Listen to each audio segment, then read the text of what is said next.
Assalamualaikum warahmatullahi wabarakatuh. Saya Salma Amalia Safitri akan menjelaskan tentang akad al-wakalah.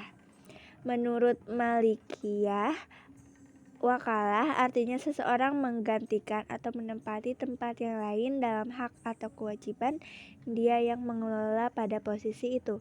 Menurut Hanafiyah, wakalah artinya seseorang menempati diri orang lain dalam tasarruf atau pengelolaan.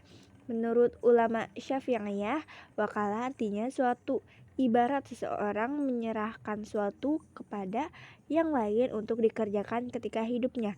Menurut Al-Hanabilah, wakalah artinya permintaan ganti seseorang yang membolehkan tasarruf yang seimbang pada pihak yang lain yang di dalamnya terdapat penggantian dari hak-hak Allah dan hak-hak manusia.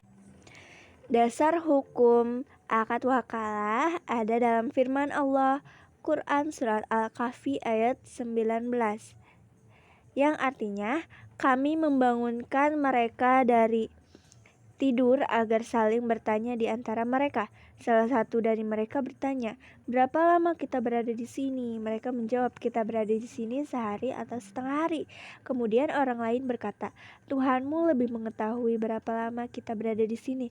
Maka utuslah salah satu dari kalian pergi ke kota dengan membawa uang perak ini, biar dia mencari makanan yang lebih baik dan kemudian membawa sebagian dari makanan itu untuk kita. Dan jika harus bersikap lembut dan tidak memberitahukan keadaan kita kepada siapapun." Dan ada juga dalam Quran Surah An-Nisa ayat 35 serta ada di hadis riwayat Abu Daud Fadilah 2020 dan ada di hadis riwayat Muslim Fadilah 2020. Adapun ada rukun dan syarat wakalah yang harus diperhatikan. Yang pertama, orang yang mewakilkan. Syarat-syarat bagi orang yang mewakilkan ialah dia pemilik barang atau di bawah kekuasaannya dan dapat bertindak pada harta tersebut. Yang kedua, ada wakil atau yang mewakili. Syarat-syarat bagi yang mewakili ialah bahwa yang mewakili adalah orang-orang yang berakal. Yang ketiga, ada muwakal fih, sesuatu yang diwakilkan. Syarat-syarat sesuatu yang diwakilkan ialah yang pertama, menerima penggantian. Yang kedua, dimiliki oleh yang berwakil ketika ia berwakil itu maka batal mewakilkan sesuatu yang akan dibeli. Yang ketiga, diketahui dengan jelas maka batal mewakilkan sesuatu yang masih samar, seperti seorang berkata, "Aku jadikan engkau sebagai wakilku untuk mengawinkan salah seorang anakku." Yang keempat, ada sigot, yaitu lafaz mewakilkan. Sigot diucapkan dalam yang berwakil sebagai simbol keridoannya untuk mewakilkan dan wakil menerimanya.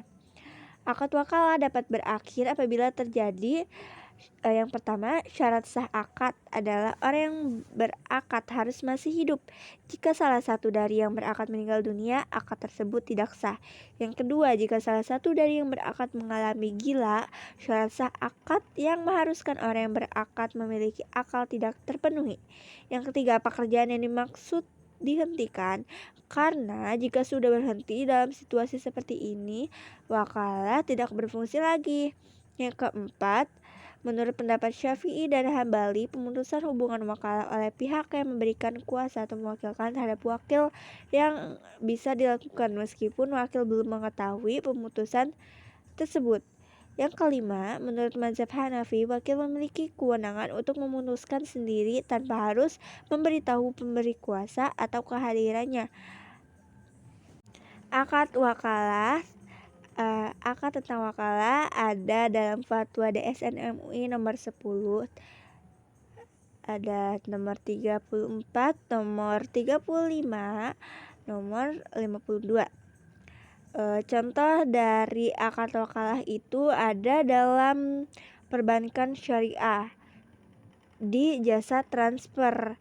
Nah, jasa transfer adalah jasa yang akan dilakukan oleh bank guna membantu memindahkan dana milik nasabah ke alamat yang dituju di bank yang sama ataupun di bank lain. Dalam pelaksanaan ini timbul biaya-biaya, di mana biaya ini dibebankan kembali kepada nasabah yang memerintahkan transfer.